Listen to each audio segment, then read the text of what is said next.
His Excellency Petr Pavel.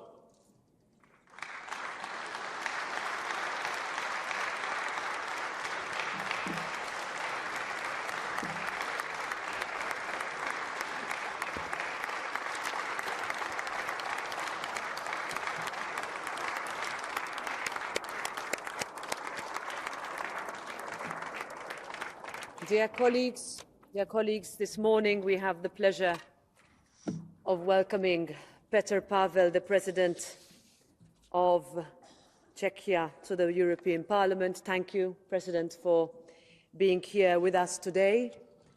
This House knows you as a steadfast supporter of European values, as a staunch proponent for better security and defence of our Union, as a strong voice for your country in Europe and the world.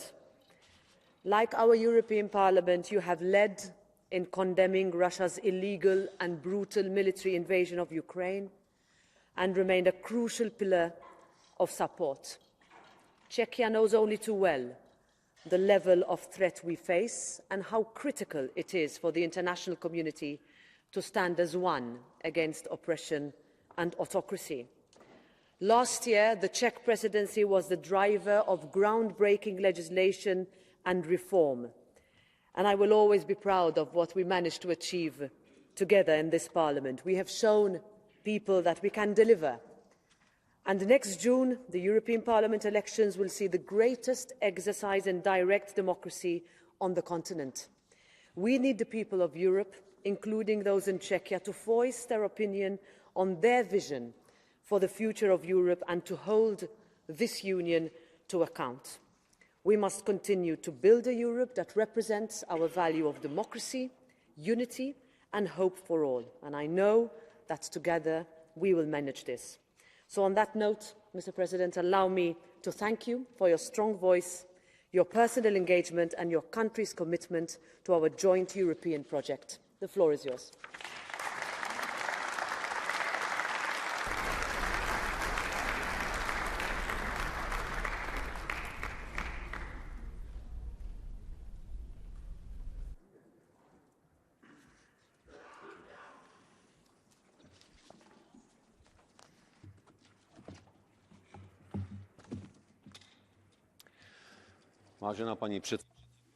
Madam President, dear Roberta, distinguished members of the European Parliament, ladies and gentlemen, citizens of Europe, it is for me an enormous honour to address today the plenary session of the European Parliament, an institution that has key responsibility for shaping our common European future. Next year, it will be 20 years since my country has been involved in shaping that future, Czechia. Today, it seems to be a matter of course, but for most of the last century, we were not free to decide as a country about our future. It is different now, although there are some who try to tell us otherwise. I would like to start my address by thanking the European family for all the support it has extended to my country. European integration has been the main driving force behind the political and economic transformation of our country at the end of the last century. Rebuilding democratic institutions, laying the ground for free political competition, moving away from the planned economy. Those were the main challenges we were facing back then. To return where we have always historically belonged, to Europe based on democratic and moral imperative. Europe based on the legacy of enlightenment and critical thinking. In Europe where technological progress would serve to advance our societies. Yet Europe has not always been defined by its ideals. Far too often did Europeans resort to violence. The consequences of the two world wars were tragic. Europe was divided, with its eastern half alienated from its true self, abducted by the Soviet Union. Today, we are back in the cultural and political space we have belonged to for centuries. We are ready to shoulder our share of responsibility and make every effort to ensure that our difficult, troublesome, and often bloody history does not repeat itself. The concept of securing peace in Europe through union is not new. As you may know, as far as in the 15th century, the Czech king George of Poděbrady cherished the vision of uniting European kingdoms into a peace league. Based on an early vision of international law, his goal was to prevent conflicts between its members and to boost their defense against external threats. In his days, his peace project did not succeed.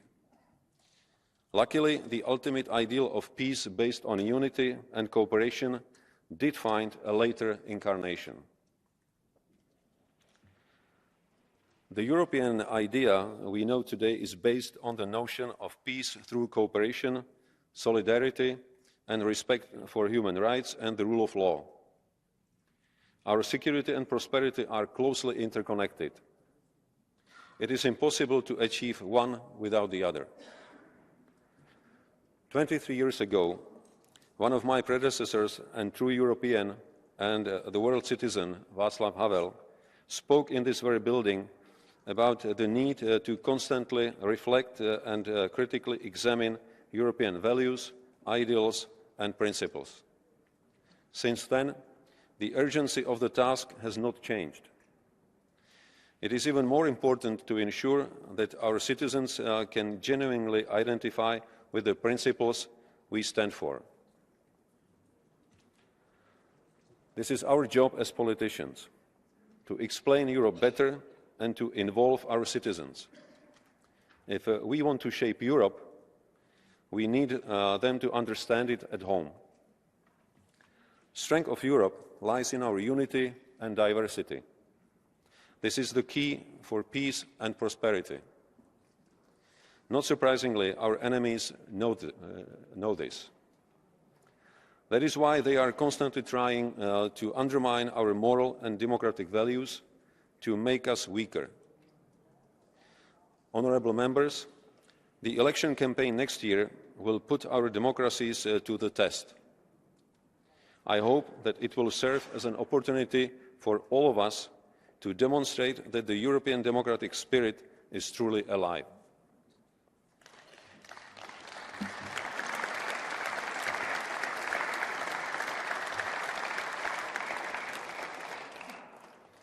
We should refrain from simplistic solutions and empty promises. The temptation to manipulate realities for short-term political gain will be enormous. We all have huge responsibility to articulate problems as they are. My presidential election campaign has proved that populism is not the only vehicle to electoral success. Next year, we will also mark 20 years since 10 member states, including Czechia, joined the EU. In a sense, we have recently come of age as members of the European family.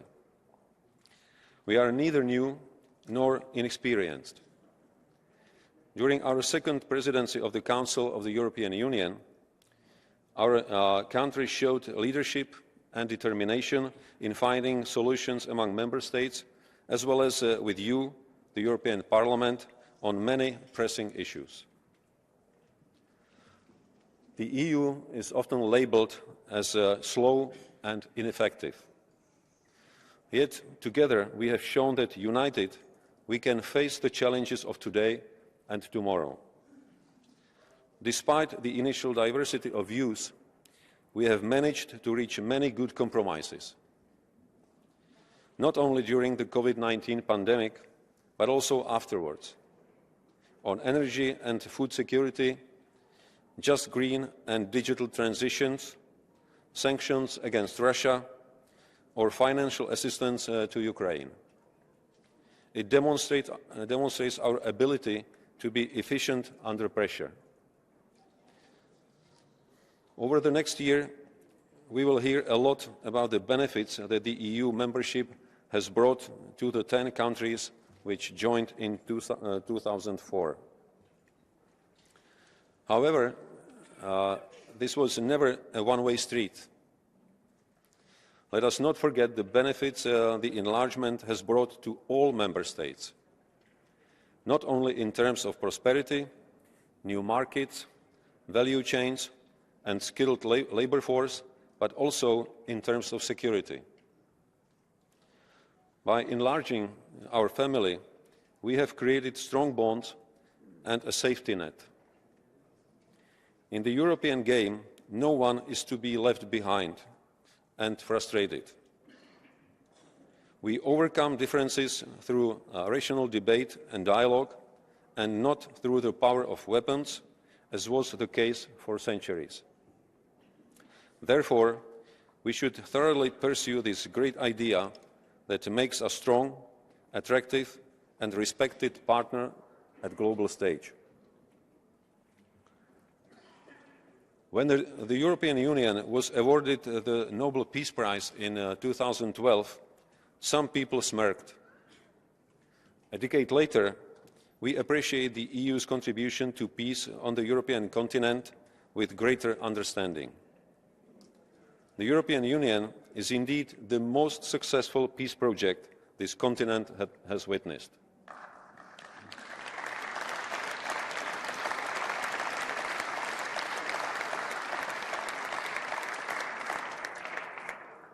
Security, however, can never be taken for granted. 3 decades ago, as part of the UNPROFOR mission, I witnessed first-hand atrocities during the war in former Yugoslavia. I hoped I would never see another war on European soil in my lifetime.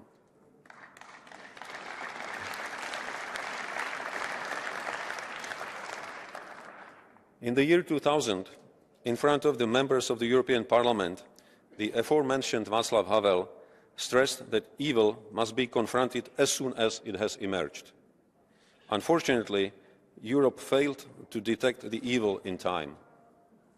The current full-scale Russian invasion has been nothing but a blunt and cynical attempt to wipe out Ukraine, its people and its culture off the map. The unprovoked, unjustified and indiscriminate aggression cannot go unpunished.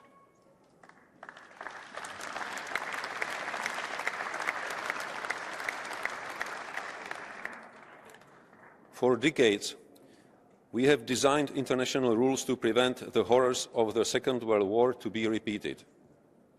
In a matter of hours, Putin made an attempt to destroy a sovereign country and to undermine the world order. He has not prevailed, and he shall not prevail.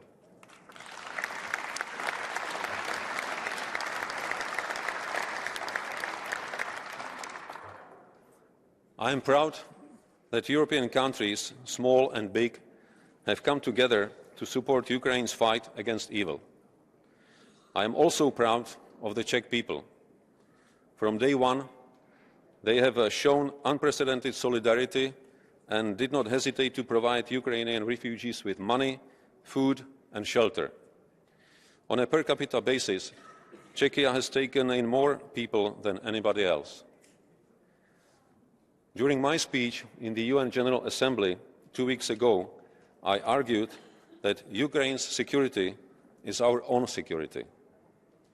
With several crises unfolding because of Russia's expansionism and unsatisfied imperial ambitions, every European citizen has felt the consequences: higher energy bills and rising food prices. Unfortunately, there is even more at stake. It's our freedom. I therefore call on everyone to continue providing support by all possible means. If Ukraine fails, so will we. And this failure would cost us even more.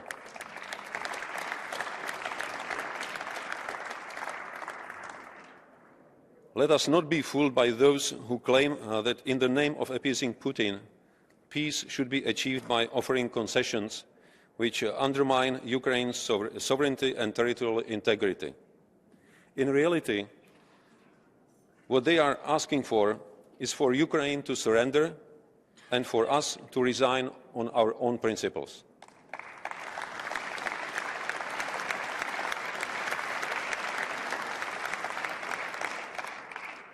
This is a grave affront to those suffering from Russian occupation, people who have been stripped of their civil rights, who constantly suffer abuse and whose children were abducted to Russia. 85 years ago, Czechoslovakia was in a similar situation. To avoid war, some European statesmen hoped that ceding vast swathes of Czechoslovak territory to Hitler would satisfy the dictator and result in a peaceful resolution of the conflict. This hope didn't materialize. Peace can never be achieved on the aggressor's terms.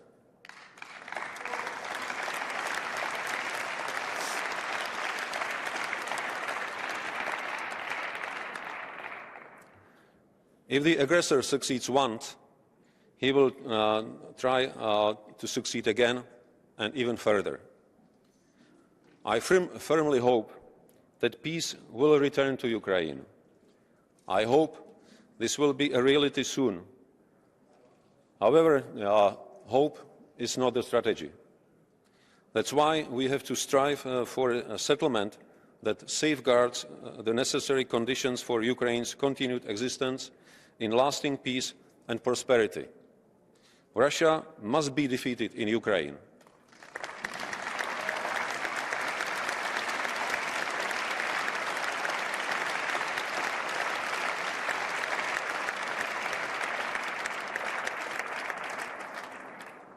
And it must withdraw from Ukrainian sovereign territory. Our European security is based on partnership and democracy. We have created a solid common defence and security architecture with NATO and the EU as its main building blocks. It is an imperative to strengthen the European pillar of NATO and enhance European interoperability. It is now more obvious than ever that securing peace cannot be confined just to our borders. Indeed, I am convinced that pursuing a full-fledged European perspective of all countries of the Western Balkans and of the associated trio. It is not only our moral duty. In the long term, it is an investment in security and resilience of Europe and its citizens. We have already wasted too much time. Meanwhile, political culture in several countries has deteriorated. It is in our interest that the candidate countries succeed. Their success will be our own success. Of course, the process cannot be completed without the necessary reforms, both on the side of candidate countries and the Union. At the same time, we should not use this as an excuse to delay the accession process. There is a chance to make bold decisions at the European Council by the end of this year. The debates on the future of the EU and its enlargement are necessarily interlinked and should be approached in parallel. Shaping a new whole Europe is unimaginable without anticipating the future European order.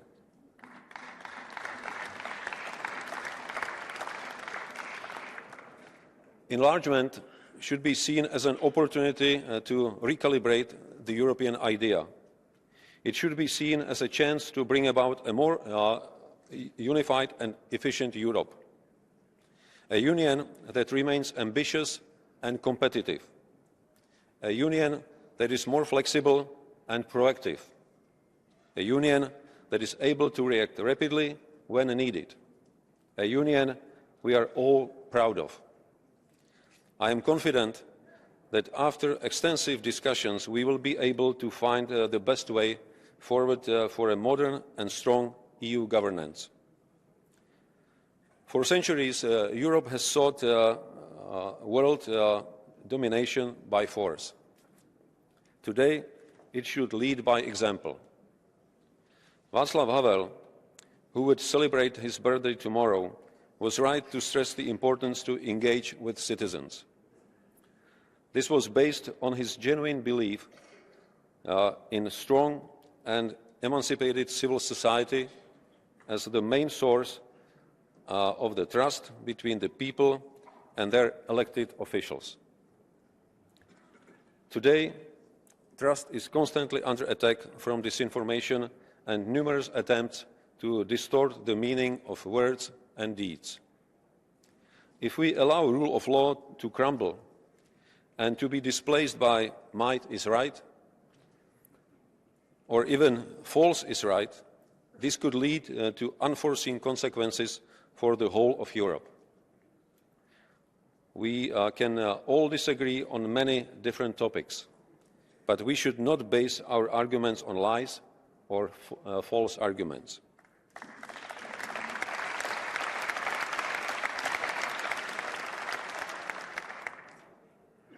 With the European election approaching, we are to witness the rise of disinformation created and spread with the help of algorithms and artificial intelligence. This is a real threat we all must prepare for. Constantly engaging with private companies dominating the modern media space is crucial to ensure that our democracy and freedoms, including the freedom of speech, are not undermined by malign actors. In our changing world, the main question remains how to preserve our openness and dismantle unnecessary barriers among ourselves, and at the same time strengthen resilience of our democracies. This is a fundamental debate. I believe that the question of resilience and sustainability of the concept of democracy deserves a special focus. In order to confront ever more assertive behaviour of autocratic regimes, we also need to forge stronger ties with our natural European and transatlantic allies.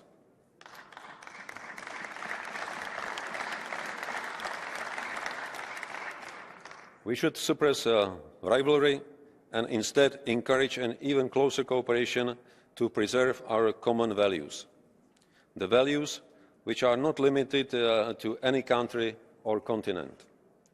A worldwide alliance of democratic countries can make us stronger and more resilient in even more prominent threats like climate change or disinformation. We also need to engage with countries which are already exposed to a high degree of political, economic and climate risks. While we may not always share the same views, we still need to establish pragmatic and mutually beneficial partnerships, including free trade agreements with relevant countries. Wherever we neglect this requirement, we leave the space open for our strategic competitors. History and nature show that if you want to survive, you must be able to adapt. The same applies to Europe. Our security needs are constantly evolving. Climate change and economic transformation expose us to a new set of challenges. Over the last 3 years, we have dedicated our work to setting the framework for the next decades. With the Fit for 55 package in principle adopted, our job is far from being over. We will have to overcome the insecurities of our people about their future, especially the younger generation. This will be a crucial test of whether we can reconcile our degree of ambition with credibility. Politicians will have to demonstrate that the goals they have agreed on are realistic and trustworthy. In this regard, it is crucial to respect the principle of technological neutrality when reaching these targets.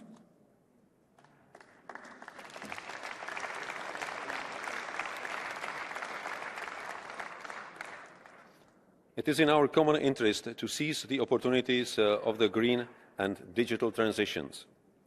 Of course, balancing the costs and benefits will remain crucial for the success and acceptance by the general public. In this respect, we must ensure that twin transition will bring benefits to all groups of our citizens, especially communities which heavily rely on employment in traditional industry areas. We must not leave anybody behind. Honourable members, Europe is an everlasting task, and European nations are meant to live together. My country understands that being part of Europe goes hand in hand with responsibility. So far, the story of Europe after the Second World War has been a story of success. Therefore, to remain competitive on the global stage and to be able to continue telling the story to future generations, I encourage all of us to resist the war fatigue. I encourage all of us to cooperate in unity and solidarity. I encourage all of us to stand for our European values and principles. And I encourage all of us not to fall for false promises and populism.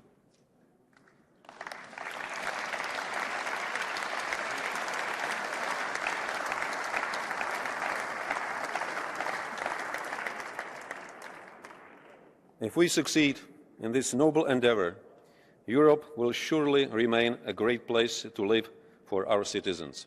Thank you very much for your attention.